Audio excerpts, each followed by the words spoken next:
Clean in place, membrane clean in place, membrane CIP। Membrane CIP क्या है? और membrane में जब स्केलिंग या फॉलिंग हो जाती है तो उसके अकॉर्डिंग हम उसको क्लीनिंग करते हैं through acidic cleaning, alkaline cleaning. तो भाई पता कैसे चलेगा मेम्ब्रेन्स के अंदर स्केलिंग है या फॉलिंग है? जी अस्सलाम वालेकुम दोस्तों, कैसे हैं? उम्मीद करता हूँ आप सब लोग खैरियत से होंगे। तो जैसे पिछले ट्यूटोरियल्स में हमने पढ़ा, पिछले 3 ट्यूटोरियल्स हो चुके हैं। पहले ट्यूटोरियल में था वाटर ट्रीटमेंट प्रोफेशन, दूसरे ट्यूटोरियल में था RO प्लांट क्या है, ओस्मोसिस क्या है, रिवर्स ओस्मोसिस की डेफिनेशन एग्जाम्पल से हमने डिस्कस की थी। और तीसरे ट्यूटोरियल में हमने पढ़ा था वाटर ट्रीटमेंट प्लांट में, RO प्लांट में लगे इक्विपमेंट क्या काम करते हैं, कैसे लगे हुए होते हैं, और उसमें जो केमिकल डोजिंग होती है, केमिकल डोजिंग पॉइंट, टोटल जो RO प्लांट होता है केमिकल डोजिंग कहाँ पे हो रही होती है और उन केमिकल्स के नाम क्या हैं और वो क्या काम करते हैं। तो ये हम सब कुछ डिस्कस कर चुके हैं। तो जिन्होंने मेरी वीडियोस को नहीं देखा तो वो जाके प्लेलिस्ट में जाके ट्यूटोरियल्स के नाम से प्लेलिस्ट बनी हुई है, तो वहाँ जाके वो उनको दोबारा से देख सकते हैं। तो चलिए अपने चौथे ट्यूटोरियल्स का आगाज़ करते हैं। चौथा हमारा जो ट्यूटोरियल है वो है मेम्ब्रेन CIP। तो भाई मेम्ब्रेन की क्लीनिंग की ज़रूरत कब पड़ती है? जब मेम्ब्रेन के अंदर स्केलिंग हो जाती है, मेम्ब्रेन के अंदर फॉलिंग हो जाती है। तो उसके 2 मेथड हैं, 2 तरीक़ों से हम मेम्ब्रेन की क्लीनिंग करते हैं। अच्छा, इसे CIP क्यों बोलते हैं? Clean in place.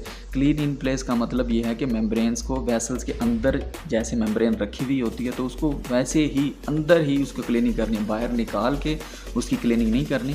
तो वेसल के अंदर मेम्ब्रेन रखी हुई है, वहीं से थ्रू सर्कुलेशन उसकी क्लीनिंग करनी है हमें। तो भाई बहुत ही आसान है, बहुत ही आसान तरीके से आपको समझाने वाला हूँ।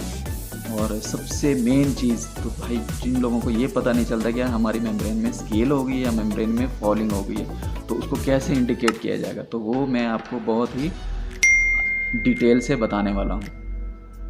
तो ये आप देख लीजिए मेम्ब्रेन का जो डायग्राम है, इसमें देखिए इस तरह से मेम्ब्रेन्स की CIP का एक सिस्टम होता है। जी दोस्तों, आगे मैं आपको बड़ी डिटेल से बताने वाला हूँ। ये सिर्फ जस्ट एक RO क्लीनिंग स्किड है, इसके बारे में आपको थोड़ा सा बता देता हूँ, उसके बाद चलते हैं डिटेल की तरफ।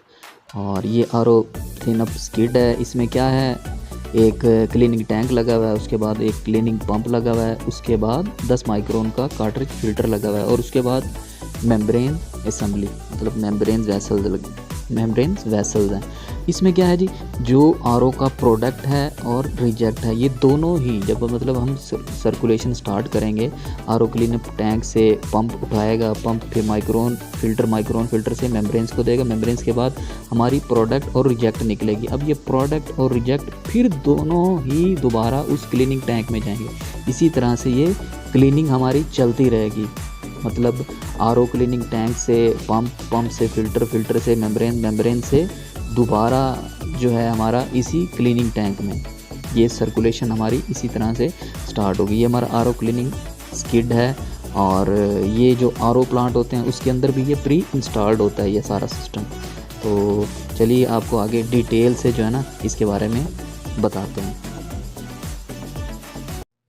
अच्छा, स्केलिंग क्यों होती है, फॉलिंग क्यों होती है मेम्ब्रेन्स के अंदर? फॉलिंग क्या है? फॉलिंग जो सस्पेंडेड पार्टिकल्स होते हैं, जो पार्टिकुलेट्स होते हैं, कोलाइडल पार्टिकल्स होते हैं, उनकी वजह से उनका मेम्ब्रेन्स के अंदर स्टक हो जाना, तो क्या होता है, फॉलिंग का बाइस बनता है। फॉलिंग होती है टोटल सस्पेंडेड साल्ट की वजह से, ठीक है, याद रखिए। जो फॉलिंग होगी माइक्रोबायोलॉजिकल ग्रोथ की वजह से, पानी के अंदर जो है ना जर्म्स हैं, माइक्रोबायोलॉजिकल जो ग्रोथ है वो बहुत ज़्यादा है, इसकी वजह से फॉलिंग हो गई है। सस्पेंडेड साल्ट हैं, ठीक है, टर्बिडिटी है, तो इस तरह से ये जो सस्पेंडेड साल्ट हैं उनकी वजह से हमारी फॉलिंग होगी। और स्केलिंग क्या होगी? स्केलिंग हमारी डिज़ोल्व साल्ट की वजह से होगी। स्केलिंग हमारे जो पानी के अंदर कैल्शियम है, मैग्नीशियम है, सिलिका है, उसकी वजह से हमारे अंदर जो मेम्ब्रेन्स के अंदर स्केलिंग होगी। तो यार हमें कैसे हम इंडिकेट करेंगे कि मेम्ब्रेन में स्केलिंग हो गई है या फॉलिंग हो गई है?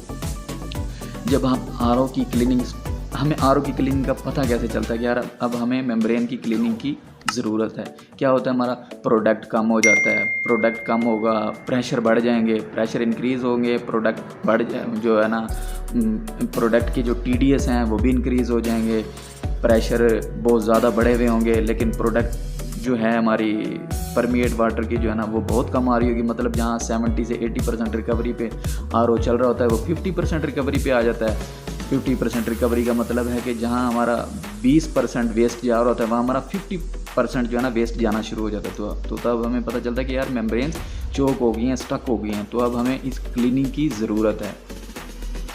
तो क्लीनिंग दो तरीक़ों से की जाती है, अल्कलाइन क्लीनिंग, एसिडिक क्लीनिंग। मतलब जो हमारा जो क्लीनिंग टैंक होता है उसको जो डीमिनरलाइज वाटर होता है वही आरओ वाला जो परमिएट वाटर होता है उससे एक सर्टन लेवल पे उसका लेवल मेंटेन करके उसमें एसिडिक क्लीनिंग की बात करूँ। सबसे पहले एसिडिक क्लीनिंग कैसे करते हैं। एसिडिक क्लीनिंग तो वो पानी से उस टैंक को भर के उसमें क्या होता है लो पीएच वाला केमिकल डाला जाता है उसके अंदर। तो लो पीएच वाला केमिकल क्या है, मतलब कोई एसिड डाला जाता है, HCl है, या अब मार्केट में क्लीनिंग केमिकल्स अवेलेबल हैं, बहुत सी कंपनीज़ का प्रॉपर एक केमिकल अवेलेबल हैं जो मेम्ब्रेन्स की क्लीनिंग के लिए रिक्वायर्ड होते हैं। मतलब low pH chemical, high pH chemical membranes की क्लीनिंग के लिए। तो हमने लो पीएच केमिकल उसके अंदर डाल देना है। उसकी पीएच कितनी मेंटेन करनी है हमने 2 से 3। अब उस जो टैंक है, टैंक की बात कर रहा हूँ, क्लीनिंग टैंक है, उसकी पीएच हमने 2 से 3 मेंटेन कर ली। अब ये होता है कि यार हमने कितना केमिकल डाला है। भाई कितना केमिकल डालने की आपको ज़रूरत नहीं है, क्वांटिटी की आपको ज़रूरत नहीं है, आपने सिर्फ वो पीएच मेंटेन करनी है। एक आपने मतलब 80% उस टैंक को आपने फिल कर लेना है, ठीक है। जो टैंक है आपके पास 80% फिल करके उसमें केमिकल इतना डालना है कि उस जो वो जो पानी है उसकी जो पीएच है वो 2 से 3 हो, 2 मेंटेन कर लें, 3 मेंटेन कर लें, ठीक है। उसके बाद आपने क्या करना है, वो जो क्लीनिंग पंप है वो चलाना है आपने। और सबसे मेन चीज़, पहले वॉल्स की जो एडजस्टमेंट हुई होती है वो आपने सबसे पहले वॉल्स की एडजस्टमेंट देखनी है कि आपने जो है ना जो रिजेक्ट वॉल है उसको हाफ आपने खोला हुआ होगा, उसके अकॉर्डिंग कि आपने 20% वेस्ट करना है, 30% करना है, तो आपने वॉल वो सारे ओपन कर देने, परमिएट वाला भी रिजेक्ट वाला भी वॉल फुली आपने ओपन करके, और जो नीचे जो अपना रिजेक्ट वाला वाल होता है जिसे पानी रिजेक्ट हो रहा था वो आपने बंद कर देना है। ताकि क्या होगा, जब सर्कुलेशन होगी ये केमिकल, जब हम क्लीनिंग पंप चलाएंगे तो यही केमिकल जब मेम्ब्रेन्स के अंदर जाएगा वहाँ से परमिएट भी वापस इसी टैंक में आना चाहिए और रिजेक्ट भी इसी टैंक में आना चाहिए। मतलब सर्कुलेशन करवाएंगे हम एसिडिक की, जो हमने एसिड सॉल्यूशन बनाया हुआ है उससे हम उसकी क्लीनिंग करवाएंगे। क्लीनिंग कब तक होगी, आपको ये भी एक डाउट होता है कि 30 मिनट क्लीनिंग करवाएं, 40 मिनट करवाएं। बेसिकली तो होता ये है, जो हमारा टैंक होता है उसकी जो पीएच होती है वो आपने हर 5 मिनट, 10 मिनट बाद, 15 मिनट बाद चेक करते रहना है। अगर तो उसकी पीएच स्टेबल हो जाती है तो क्या होता है कि यार अंदर जो हमारा स्केल है वो ख़त्म हो चुका है, स्केल निकल के उसी सॉल्यूशन के अंदर आ चुके और मज़ीद पीएच नहीं बढ़ रही। होता क्या है, हमने 2 pH का जो सॉल्यूशन है वो हमने बनाया, तो मेम्ब्रेन्स की हमने क्लीनिंग स्टार्ट की, सर्कुलेशन स्टार्ट की। क्या होता है, मेम्ब्रेन्स के अंदर से वो सॉल्यूशन सर्कुलेट करके दोबारा उसी टैंक में आता है, रिजेक्ट भी आएगा और परमिएट भी उसी टैंक में आएगा। तो क्या होता है, 2 pH का हमने बनाया था, 15 मिनट बाद हमने चेक किया तो वो 3 पे pH चली गई है। तो हमने क्या किया, थोड़ा सा जो लो pH केमिकल उसमें और डाल दिया। फिर हमने 20 मिनट बाद चेक किया, फिर उसकी pH बढ़ी हुई है, फिर उसे हमने 2 पे मेंटेन करके ही रखना है। तो जब एक ऐसा टाइम आ गया जिस पे जो 2 pH है वो 2 pH ही रहेगी, तो वो pH बढ़ क्यों रही है, pH इसलिए बढ़ रही है जो अंदर से स्केल आ रहा है, स्केल उस pH को इंक्रीज़ कर रहा है। स्केल निकल के मेम्ब्रेन्स में जो स्टक हुआ था, स्केलिंग की वजह से मेम्ब्रेन स्टक हुई थी, तो वो स्केल बाहर आ रहा है जिसकी वजह से पीएच बढ़ रही है। तो अब हमने देखना कि यार अब पीएच स्टेबल हो गई है, अब बढ़ नहीं रही पीएच, ठीक है। तब हमने क्या करना है, उसकी फ्लशिंग करनी है। फ्लशिंग किसे बोलते हैं, फ्लशिंग हमने अपना जो हमारा आरओ वाटर है उससे हमने मेम्ब्रेन्स की फ्लशिंग करवा लेनी है। ख़त्म। मेम्ब्रेन्स की फ्लशिंग कब तक करते रहना है, जो रिजेक्ट वाला वाल है खोल के वहाँ से हमने उसके TDS चेक करते, उसके पीएच उसकी चेक करते रहना है। उधर से जो हमारा टैंक होगा, टैंक में जो हमारा जो सॉल्यूशन बना हुआ होगा वो 2 pH का होगा, और ऊपर से हमने फ्रेश वाटर उसमें ऐड करते जाना है। मेम्ब्रेन्स का जो फ्रेश वाटर है वो ऐड करते रहेंगे, मतलब वो उसकी पूरी जो है ना हमने फ्लशिंग करवा लेनी है मेम्ब्रेन्स की। अब फ्लशिंग हो गई है, लेकिन मेम्ब्रेन्स की फ्लशिंग बहुत अच्छे तरीके से, ये बहुत ही अहम जो है ना बात है, आपने उसको अच्छी तरह से फ्लश करना है। उसका जो रिजेक्ट होगा, रिजेक्ट को आपने सैंपल लेके पीएच चेक करते रहना है। मतलब जो आप ऊपर से पानी डाल रहे हैं तो उसकी पीएच कितनी है, 7 से 8 है। तो जो रिजेक्ट है उसकी पीएच भी 7 से 8 होनी चाहिए। तो इसका क्या मतलब, मेम्ब्रेन्स के अंदर जो हमने क्लीनिंग की है वो और जो सॉल्यूशन है वो सब ड्रेन हो चुका है और वही फ्रेश वाटर हमें मिलना शुरू हो गया। तब तक आपने उसकी जो है ना फ्लशिंग करते रहना है। उसके बाद आपने क्या करना है, अल्कलाइन क्लीनिंग करनी है। एसिड क्लीनिंग किस लिए की थी, स्केलिंग के लिए की थी, क्योंकि मेम्ब्रेन में स्केलिंग है। फॉलिंग के लिए आपने अल्कलाइन क्लीनिंग करनी होती है। भले आप पहले अल्कलाइन क्लीनिंग कर लें, लेकिन बेस्ट ये होता है आप सबसे पहले अल्कलाइन क्लीनिंग करें, ठीक है। अल्कली क्लीनिंग करें फॉलिंग के लिए, उसके बाद एसिड क्लीनिंग करें। लेकिन अगर पहले आपने एसिड क्लीनिंग कर लिया फिर अल्कलाइन, फिर भी कोई दिक्कत नहीं, कोई मुश्किल नहीं है। तो अल्कलाइन क्लीनिंग के लिए वही सेम मेथड, मतलब आपने जो क्लीनिंग आपका टैंक है उसे आपने भर लेना है 80% और उसमें केमिकल डालना है। अब वो क्या है, वो जो केमिकल क्या होगा, वो हाई पीएच केमिकल होगा। उसे अल्कली क्लीनिंग बोल रहे हैं ना, हाई पीएच केमिकल होगा। तो high pH chemical NaOH, sodium hydroxide होगा, और बने बनाए केमिकल भी मार्केट में अवेलेबल हैं।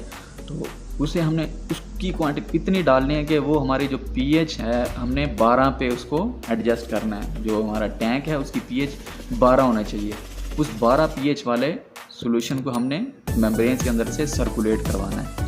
कब तक करवाना है, जब तक पीएच स्टेबल ना हो जाए। भाई फिर मैं वही कह रहा हूँ, तुक्का नहीं लगाना 30 मिनट करनी है, 40 मिनट करनी है, 10 मिनट करनी है, 20 मिनट करनी है, जब तक उसकी पीएच स्टेबल ना हो जाए। जब पीएच स्टेबल होगी तो आपको खुद ही मालूम पड़ जाएगा कि जो है ना अब अंदर से फॉलिंग और इस तरह की हर चीज़ ख़त्म हो चुकी है। तो क्या होगा, 12 पीएच वाले केमिकल को जो सॉल्यूशन है आपने उसे सर्कुलेट करवाया, क्या हुआ वहाँ से, जब उसके बाद 15 से 20 मिनट बाद फिर आपने उसकी पीएच चेक की है, उस टैंक की, क्लीनिंग टैंक की में जो सॉल्यूशन आपने बनाया उसकी पीएच चेक की है। उसकी पीएच कितनी है, उसकी पीएच लो हो गई है, 12 की थी 11 पे आ गया। आपने फिर थोड़ा सा केमिकल डाला, इसको 12 पे मेंटेन कर देना। इसी तरह से आपने उसको सर्कुलेशन उसकी करवाते रहने जब तक कि उसकी पीएच स्टेबल ना हो जाए। उसके बाद फिर वही आपने उसको क्या करना है, फ्लशिंग कर लेनी है, फ्लश आउट करके, और ये हमारा काम ख़त्म हो गया। अब चलते हैं कि हमें पता कैसे चलेगा कि मेम्ब्रेन्स में कौन सी क्लीनिंग रिक्वायर्ड है। पहले तो दोनों क्लीनिंग ही करनी चाहिए, क्यों, कुछ स्केलिंग होती है, कुछ फॉलिंग होती है इसके अंदर, ठीक है, जिस वजह से हम एसिडिक क्लीनिंग भी कर लेते हैं, अल्कलाइन क्लीनिंग भी कर लेते हैं। लेकिन मैं अब आपको एक बहुत अच्छे तरीके बताने वाला हूँ जिससे आप ये इंडिकेट कर सकते हैं कि मेम्ब्रेन में स्केलिंग हुई हुई है, फॉलिंग हुई हुई है। यार नॉर्मली आरओ प्लांट चल रहा है, आरओ प्लांट का क्या होता है, सबसे आप प्रेशर देखते हैं, ठीक है, प्रेशर देखेंगे, प्रोडक्ट देखेंगे, रिकवरी देखेंगे, क्या देखेंगे, जो प्रोडक्ट का जो TDS है उसे देखेंगे। इन सब चीज़ों को देख के आप देखेंगे कि यार मेम्ब्रेन स्टक हो गई हैं और इसको क्लीनिंग की ज़रूरत है। अब जब आपका प्रेशर इंक्रीज़ हुआ है, ठीक है, आपका प्रेशर बढ़ गया है, कौन सा, high pressure pump, feed water pump का हाई प्रेशर पंप जो ना, इनके प्रेशर बढ़ गए हैं, प्रोडक्ट कम आ रही है, ठीक है, प्रेशर बढ़ गए हैं और जो प्रोडक्ट है वो कम आ रही है, रिजेक्ट हमारा ज़्यादा हो गया है। जबकि जो हमारा परमिएट का जो TDS हैं वो नॉर्मल आ रहे हैं, जितना 1 या 2 पहले आते थे वैसे 1 और 2 ही आ रहे हैं। जबकि क्या हो गया, प्रेशर इंक्रीज़ हो गए हैं और प्रोडक्ट कम हो गई है, रिजेक्ट बढ़ गया है, TDS नहीं बढ़े। तो तब हमें जान लेना चाहिए कि अब इसमें फॉलिंग हुई हुई है, स्केलिंग नहीं हुई हुई। फॉलिंग की वजह से क्या हुआ, प्रेशर मेम्ब्रेन स्टक हो गई हैं, प्रेशर बढ़ गया है, ठीक है, परमिएट कम हो गया है, रिजेक्ट बढ़ चुका है। और स्केलिंग जब मेम्ब्रेन में होगी तब हमें कैसे पता चलेगा, तब क्या होगा, प्रेशर तो बढ़ ही जाएंगे, प्रेशर भी बढ़ जाएंगे, परमिएट का फ्लो भी कम हो जाएगा, रिजेक्ट भी बढ़ जाएगा। और जो TDS हैं, परमिएट के जो TDS हैं, TDS metre online TDS metre लगा होता है आरओ प्लांट पर, तो TDS भी यार 1-2 की बजाय 5 से 6 आ रहे हैं। तो हमें तब जान लेना चाहिए कि यार इसमें अब स्केलिंग भी हुई हुई है, स्केलिंग हुई हुई है। और स्केलिंग कैसे हुई है, जब यार जो प्रोडक्ट के TDS हैं वो भी ज़्यादा आने लगे हैं, मतलब अंदर इतना स्केल हो गया है, उसके अंदर इतनी स्केलिंग हो गई है, TDS जब वहाँ से पानी गुजर रहा है तो वहाँ से जो TDS हैं वो पास होना शुरू हो गए हैं। TDS के 1-2 TDS होते थे, अब 4 से 5 आना शुरू हो गए। तो आपने डिफरेंस देख लिया होगा। और दूसरी चीज़ हमारे पास होता है first pass R O, second pass R O, stages होती हैं, first stage, second stage, third stage. तो 2 स्टेजेस वाला आर ओ, तो उसमें क्या होता है 80% हमारा जो फर्स्ट स्टेज होता है उसमें फॉलिंग होती है और जो सेकंड स्टेज होता है उसमें स्केलिंग होती है।